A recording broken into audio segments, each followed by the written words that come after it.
दोस्तों 15.1 का first question है चैप्टर प्रोबेबिलिटी से। देखिए क्या कहता है, कंप्लीट द फॉलोइंग स्टेटमेंट्स। इन स्टेटमेंट्स को आपको पूरा करना है।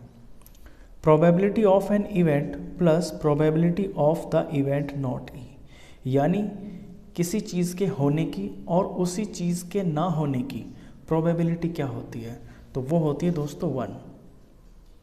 किसी चीज़ का होना और किसी चीज़ का नहीं होना जो है वो आपका 1 के बराबर होता है। ये मेरी आपके इंट्रोडक्शन वाली वीडियो में मैंने बताया है, आप उसे देखना। सेकंड पे कहता है the probability of an event that can not happen is 0। कोई ऐसा इवेंट जिसकी प्रोबेबिलिटी जो है होने की हो ही नहीं सकती, उसकी the probability of an event that can not happen, यानी कि कोई ऐसा इवेंट जो हो ही नहीं सकता, उसकी प्रोबेबिलिटी क्या होगी, उसकी प्रोबेबिलिटी होगी 0। Such an event is called impossible event. अब जो चीज़ हो नहीं सकती उसे तो इम्पॉसिबल ही बोलेंगे, तो ऐसे इवेंट को भी इम्पॉसिबल इवेंट बोलते हैं। The probability of an event that is certain to happen, certain यानी कि बिल्कुल पक्का निश्चित होगा ही होगा। कोई ऐसा इवेंट जो होना ही होना है उसकी प्रोबेबिलिटी क्या होगी, उसकी प्रोबेबिलिटी 1 होती है। और such an event is called, ऐसे इवेंट को क्या बोलते हैं, ऐसे इवेंट को बोलते हैं श्योर इवेंट, या उसे आप सर्टेन भी बोल सकते हैं, सर्टेन इवेंट। फोर्थ में कहता है the sum of the probabilities of all the elementary events of an experiment is 1। जितनी भी प्रोबेबिलिटीज होती हैं किसी एलिमेंट्री इवेंट्स की, उनका जो सम होता है वो 1 होता है। दोस्तों इस समय एक एग्जांपल से आपको अगर समझाऊं, जैसे कि कोई डाइज में 1 2 3 4 5 6 तक की काउंटिंग होती है, और 1 आने की प्रोबेबिलिटी क्या होगी, 1/6, क्योंकि 6 में से तो एक ही बार 1 है। इसी तरह से 2 की भी प्रोबेबिलिटी 1/6 होगी, 3 की भी 1/6 होगी, 4 की भी 1/6 होगी, 5 की भी 1/6 होगी और 6 की भी 1/6 होगी। इन सब का एक एक ही चांस है, और जो एक चांस होता है उसको बोलते हैं एलिमेंट्री इवेंट।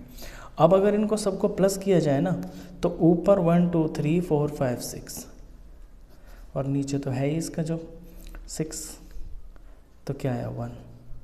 तो सारे एलिमेंट्री इवेंट्स के होने की जो प्रोबेबिलिटी होती है वो आपकी 1 होती है।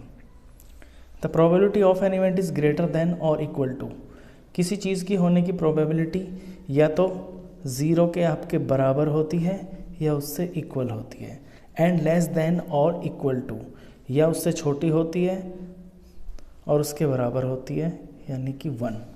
ये मैंने इंट्रोडक्शन में बताया है कि जो प्रोबेबिलिटी होती है वो आपकी 0 के और 1 के बीच में होती है, और 0 और 1 भी हो सकती है।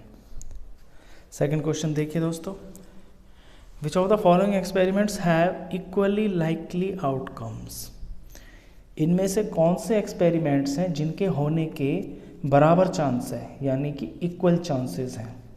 पहला पॉइंट कहता है a driver attempts to start a car, the car starts और डज नॉट स्टार्ट। तो दोस्तों सबसे पहले तो मैं आपको ये बताना चाहूँगा कि जो प्रोबेबिलिटी होती है वो नंबर्स पे डिपेंड होती है, यानी कि नंबर ऑफ आउटकम्स का होना आपका ज़रूरी है। टोटल नंबर ऑफ आउटकम्स जो होते हैं, जो नीचे लिखा जाता है जिससे प्रोबेबिलिटी निकलती है, अगर नंबर ही नहीं है किसी सवाल के अंदर तो वो कोई प्रोबेबिलिटी बनती भी नहीं है। अब यहाँ तो नंबर था, जैसे डाई थी, तो डाई में पता है कि 6 होते हैं टोटल आउटकम। अब इसमें क्या आउटकम होंगे, इसमें कोई नंबर ही नहीं है। तो जब इस तरह का क्वेश्चन होता है तो इसमें कोई नंबर नहीं है, तो ये कोई इक्वली आउटकम हो भी नहीं सकता। दूसरा डिपेंड होता है कि कार कैसी है, नई कार है तो शायद जल्दी स्टार्ट हो जाएगी, अगर पुरानी कार है तो हो ही ना, तो इसमें कुछ श्योर नहीं है, तो इक्वली लाइकली तो ये बिल्कुल भी नहीं है। Second, a player attempts to shoot a basketball, he she shoots और मिसेस द शॉट। अब इसके अंदर भी दोस्तों total number of events sure कुछ नहीं है, बस ये कह रखा है कि एक प्लेयर जो है ना बास्केटबॉल डालना चाहता है बास्केट में, तो क्या वो बास्केट में डाल पाएगा या नहीं डाल पाएगा।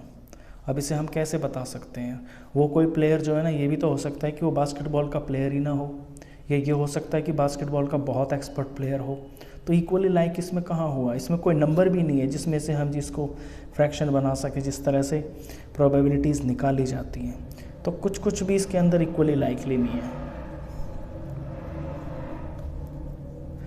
अ trial is made to answer a true false question, the answer is right और रॉन्ग।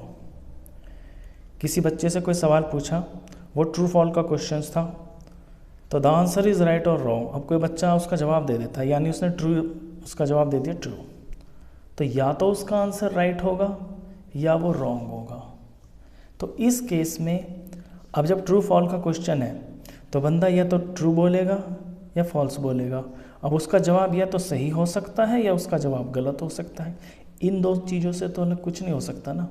तो इसके अंदर आपके टोटल नंबर ऑफ आउटकम्स दिए हुए हैं और वो कितने हैं 2। अब 2 में से या तो राइट हो जाएगा या रॉन्ग हो जाएगा, यानी राइट होने की प्रोबेबिलिटी भी 2 में से आपका 1 है और रॉन्ग होने की प्रोबेबिलिटी भी आपकी 2 में से 1 है। तो इक्वल प्रोबेबिलिटी है, तो इक्वल चांसेस हैं, तो ये आपका राइट है। A boy is born, it is a boy और a girl, sorry a baby is born, एक बच्चा पैदा हुआ, इट इज़ अ बॉय और अ गर्ल, वो या तो लड़का होगा या लड़की होगी। अब दोस्तों इसमें भी जो है टोटल नंबर ऑफ आउटकम्स बिल्कुल साफ साफ दिखाई दे रहे हैं कि 2 की बात चल रही है। और वैसे भी जब कोई बच्चा पैदा होता है तो या तो वो लड़का होता है या लड़की होती है। तो इसमें नंबर्स हैं, इसमें टोटल आउटकम्स हैं 2। अब 2 में से लड़के होने की प्रोबेबिलिटी भी आधी है, यानी 1/2, और लड़की होने के भी चांसेस 1/2। इन दोनों में से कुछ भी हो सकता है। तो ये भी इक्वली लाइकली आउटकम्स हैं आपके, तो ये राइट है। थर्ड क्वेश्चन क्या कहता है, why is tossing a coin considered to be a fair way of deciding which team should get the ball at the beginning of a football game.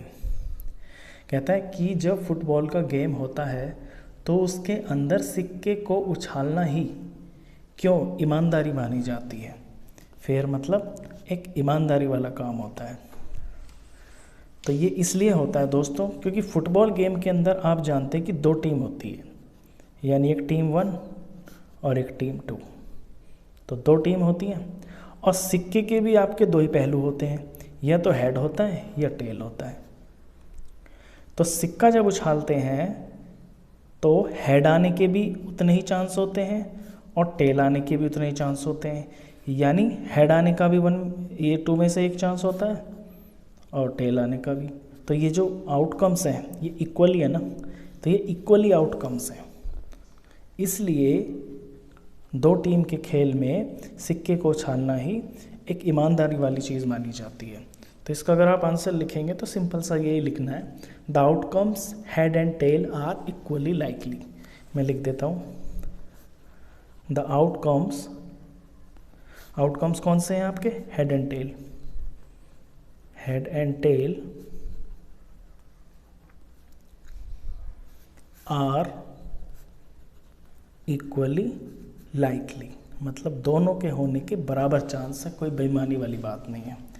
अच्छा, इसके बाद एक थ्योरेटिकल क्वेश्चन और है इसमें, वो है आपका 25th क्वेश्चन में कहता है which of the following arguments are correct, इनमें से कौन सी बातें करेक्ट हैं, and which are not correct, और कौन सी बातें इसमें करेक्ट नहीं हैं।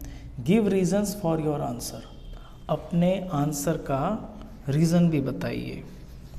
First point, if 2 coins are toss simultaneously there are 3 possible outcomes, 2 heads, 2 tails or 1 of each.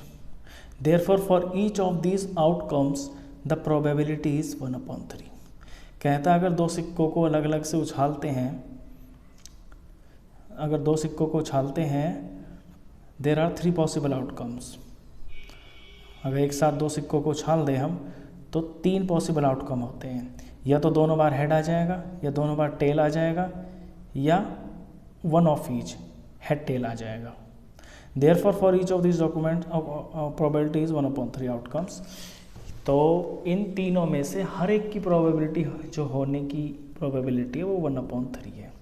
दोस्तों ये बिल्कुल गलत है। सबसे पहले तो मैं आपको ये बता दूं कि जब सिक्कों को 2 सिक्कों को जब उछालते हैं ना तो आपके 3 आउटकम नहीं आते हैं, आपके आउटकम आते हैं 4। ये मैंने बताया हुआ है जब कॉइन वाला वीडियो बनाई थी। जब 2 सिक्कों को उछालते हैं तो या तो दोनों पे हेड आ सकता है या दोनों पे टेल आ सकता है, या पहले वाले पे हेड आ जाएगा दूसरे वाले पे टेल आ जाएगा, या पहले पे टेल आ जाएगा और दूसरे पे हेड आ जाएगा। तो इसके जो टोटल आउटकम्स है ना वो 4 होते हैं। तो ये तो क्वेश्चन ही बिल्कुल गलत है। 1/3 इसलिए नहीं होता क्योंकि टोटल आउटकम्स आपके 4 होते हैं जब 2 सिक्कों को उछाला जाता है। तो जो हर एक की प्रोबेबिलिटी होती है आने की वो आपकी 1/4 होती है। Second, if a die is thrown there are 2 possible outcomes, an odd number और an even number, therefore the probability of getting an odd number is 1/2। अगर एक डाई को उछाला जाए तो 2 पॉसिबल आउटकम्स होते हैं, या तो आपका नंबर जो आएगा वो एक ऑड नंबर होगा या फिर इवन नंबर होगा। इसलिए ऑड नंबर आने की प्रोबेबिलिटी आपकी 1/2 है। ये बिल्कुल ठीक है, मैं इसे समझाता हूँ। देखिए डाई के ऊपर 1 2 3 4 5 6 ये 6 नंबर लिखे होते हैं। अब डाई को जब आप उछालोगे तो कोई एक नंबर आएगा। अब वो इन 6 में से कोई भी एक हो सकता है। अब इन 6 नंबरों के अंदर आपके 3 नंबर तो ये होते हैं ऑड, 1 3 और 5, और बाकी के ये 3 होते हैं आपके इवन नंबर्स। तो यानी कि 6 में से 3 तो होते हैं आपके ऑड और 6 में से 3 होते हैं आपके इवन। तो अगर इसे काटे तो प्रोबेबिलिटी बन जाएगी आपकी 1/2 और 1/2। तो यानी कि ये बिल्कुल ठीक है, एकदम सही जवाब है। ऑड नंबर आने की प्रोबेबिलिटी और इवन नंबर आने की प्रोबेबिलिटी बिल्कुल बराबर है। So that's all for this video. अगर वीडियो आपको अच्छा लगा हो तो प्लीज़ इसे लाइक कर देना, और 10th क्लास का कंप्लीट मैथ्स पढ़ने के लिए आप इस चैनल को भी सब्सक्राइब कर देना। Thank you.